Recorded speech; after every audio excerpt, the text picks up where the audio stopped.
نو نبی علیہ السلام یو خبره دا وکړله چې روح الامین دې طلبو ته ووایه چې کله تاسو ته دا پګړی وتړلی شوي او تاسو کورونو ته لاړ شئ نو بیا تاسو دا پګړی کښېږدئ زه په دې خفه یم دا د هغې الفاظ دي ولې پګړی بګدی نه دا به ستاسو په سرونو باندې پراته وي یا به یې دا خبره کړې ده چې دې طلبو ته ووایه زما د طرف نه چې زه به په دې خبره خفه یم چې پګړی بګدی نه یوه دویمه خبره راته دا وکړه چې دې ته ښه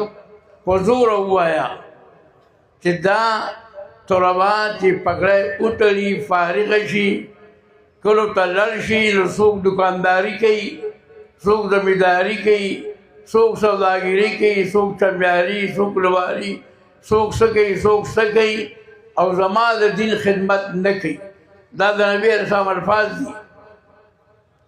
دی زمینداري سوداګري داسې ټوله کوي زما د دین خدمت نه کوي دی څنګه چې راته مولوي صاحب په داخل کې ډېره خپله خبره وکړي قاعده دې ښیي سپاره دې ښیي امامت دې کوي خلاصه دې ښیي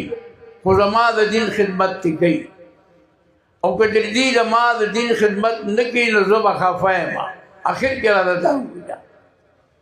چې دې طلبو ته هر ځای دا خبره کوه چې کله دې فارغه شي نو دا دوه خبرې ورته کوه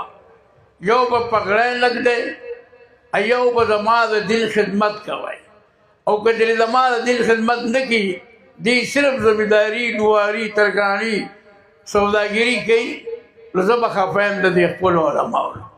وآخر دعوانا الحمدلله